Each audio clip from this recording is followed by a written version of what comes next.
So thank you so much for joining us here on Scrubbing in our new Scrubbing In studio. I like the studio. Well, thank you. Yeah. We've done a lot of work, and I'm pretty proud of how it turned out. But we have with us Demoine Pierce-Barrett with SpecialtyCare IS department or Information Services Department. Information Services. And you're the manager of what? So I'm the manager of the help desk, and we always say Information Services, not IT. Right. Because our primary goal is to service our associates. Technology can be done anywhere. So you mentioned that service that you guys provide. So what does that support look like? So what sort of services do you support? Support is everything. It literally is. All-encompassing. From the monitor on your desk to the mouse that you use, from your phone, the applications, CDS, connections, SharePoint, your MiFi. Any of the applications, hardware, or a software that SpecialtyCare provides, the help desk is first line of defense for support for those applications. So everything from I can't even log into my computer because my password changed on me to my mouse is no longer working. Blue screen of death. I can't get into connections. I've had that before. Unfortunately, most people have had that at least once. All of that, anything that SpecialtyCare provides for their associates, as well as some of our contractors as well, we support them. Awesome. So about how many people would you say that is? From associates to contractors to even the corporate employees we have in this building? We have approximately, I would say, about 275 in the building. And just here? Just here on site. But we have even more in the field. That's true. I don't have exact field numbers. I know throughout the company, all employees included, a little over 1,900. So a little over 1,900 you support. Yes. Only 275 of those are in the building. So I'd imagine that most of your support is Most remote. Of our support is remote. So that's true. Your team is just fielding calls all day, I'd imagine? Oh, well, no, much more than that. Much more than that. Swing and a miss. Yes, no. So our service request comes from calls, comes from emails, it comes from walk-ups.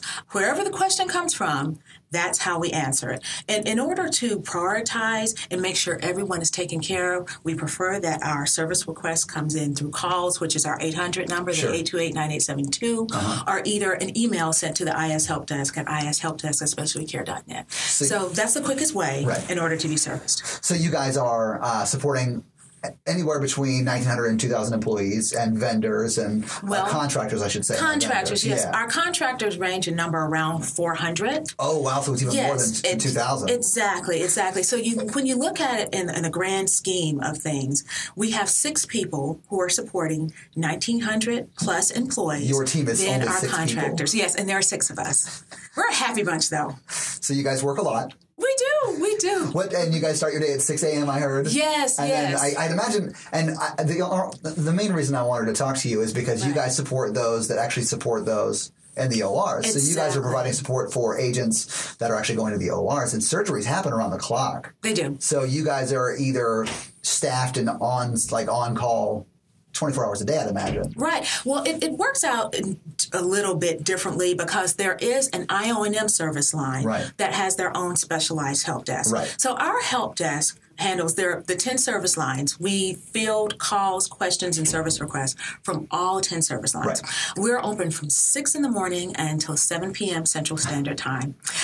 We have an on-call person who is on call for urgent emergencies. So if you're in surgery and your account is locked out or you can't get into CDS, we can assist you with that. Now, if it goes on to an IONM issue that's specifically on IONM equipment, then we would move that on to the IONM team, who also has their own on-call person as well. So we have like 2 help desks for specific service lines. Right. So when you get a call from someone who is in an OR, I'd imagine that they're prepping for a surgery. Clearly, they get there before the patient's wheeled in for the surgery. But are they calling you hours before, or is it usually minutes before when they're having trouble with their systems? So it really depends upon the service line. And for perfusion, most times they will call us after the procedure because they're not using their laptops or desktops during the course of the procedure. Same thing with MISS or surgical assist. IONM, on the other turn, they're a little different. They are actually using their equipment to monitor patient brain waves during the course of the surgery. It really just depends on when when they get the call. If they find out ahead of time that there's an issue with their computer and they call us an hour ahead of time, that's great. We have time. Yeah. You know, but that's best case scenario. Right. Most cases, it doesn't happen like that. And it's not, the I&M clinician's fault. Sure. You turn the laptop on 15 minutes before the person's coming in. I can't connect, right. or my RSA token isn't working, or right. my password isn't working. So everyone has the intention to be ahead of the game and to start ahead of the curve. Right. But sometimes life deals you, hey, we're starting the surgery early. Okay, what do I do then? So when you find out is when you find out. Sure. And we think of it at Help Desk like this.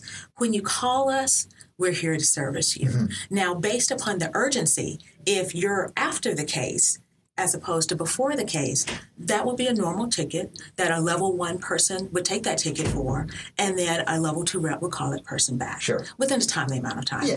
If you're in the OR, then our level 1 person will go, wait a minute, I will make this ticket urgent, and we'll have a rep contact you back. And urgent tickets are returned within 20 minutes, generally within about 10. Yeah.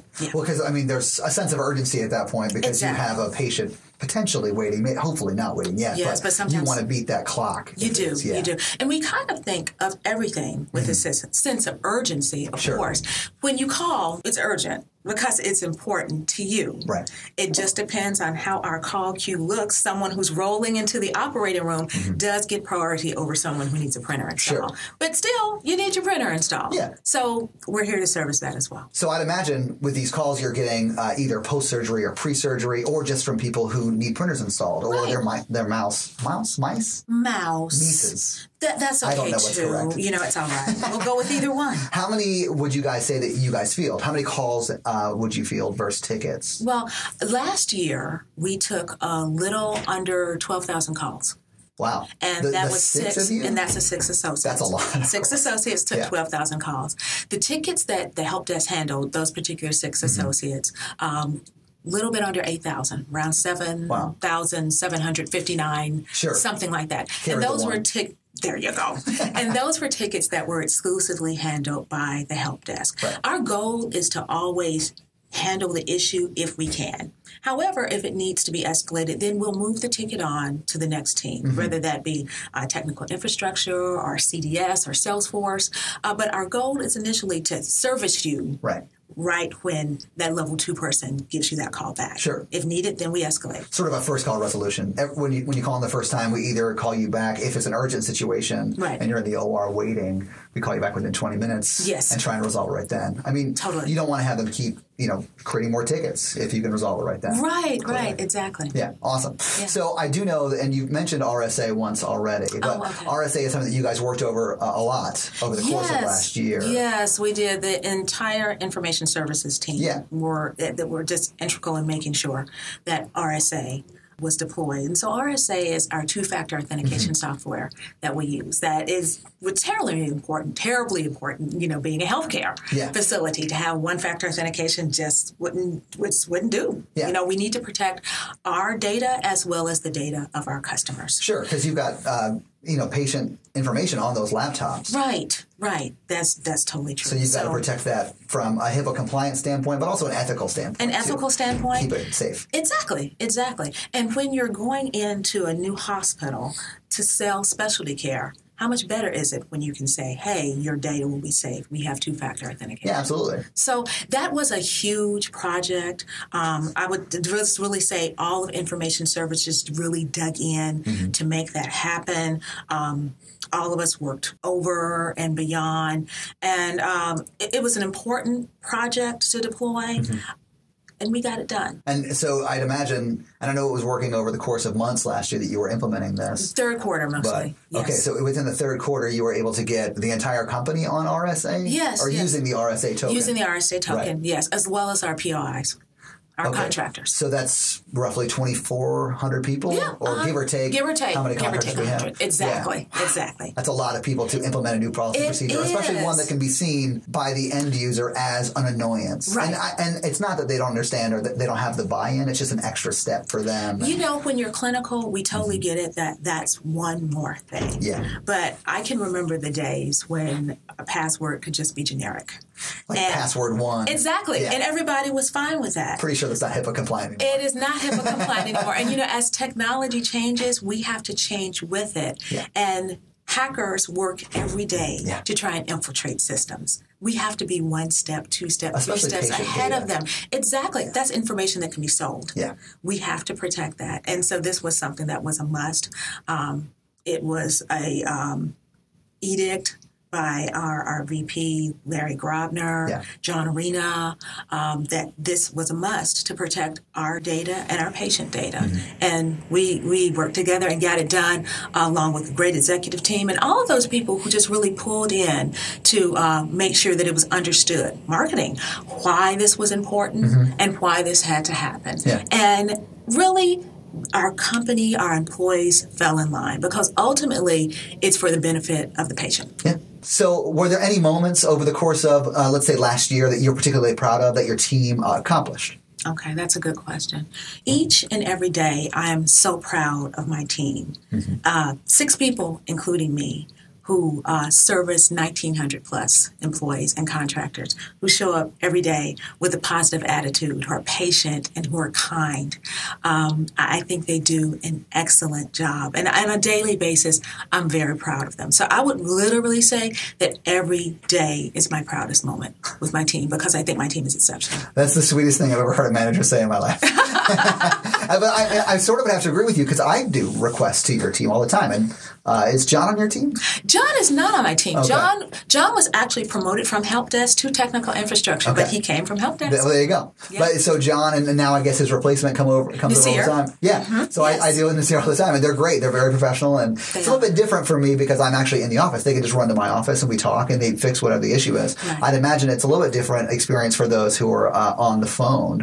It is. Calling in. You can contact us when, this isn't working. Well, let me walk over. I walk over all the time, which is probably not the right thing to do. And that's okay. We still make your ticket for you. You do. It's okay. Yeah. It's fine. But when you're out in the field, we understand that you've probably tried to fix whatever the issue is 3, 4, 5, 6 times. I literally had someone on the phone this morning who said, I've been trying for an hour and a half to get this done. Yeah. And so what I would say is that please don't wait an hour and a half. It's so much easier to send that email after, hey, I've tried it. I say 3 times a charm. It's not working. It's not working for me. Don't waste any more of your time doing something that we can help you with. So send us the email, make the phone call. If we all happen to be on the phone, leave a voicemail. Your voicemail will be picked up. Your phone call will be answered. Your email will be answered. A ticket will be made, and someone will give you a call back. And then you can go on with the rest of your life and the rest of your day and not spend your time trying to work on something that's really not in your scope anyway, and you have bigger and better things to do. Don't wait until the point of frustration. Call early and often. Call early and often. Exactly. Awesome. Exactly. Well, Demoine, thank you so much for doing this. I really appreciate you joining us on Scrubbing In our new Scrubbing In studio. I feel privileged to sit in the new studio. It is. It's nice. It's very nice. Well, thank you so much. Thank you for allowing me to be here. Absolutely. All right. Thanks, Todd.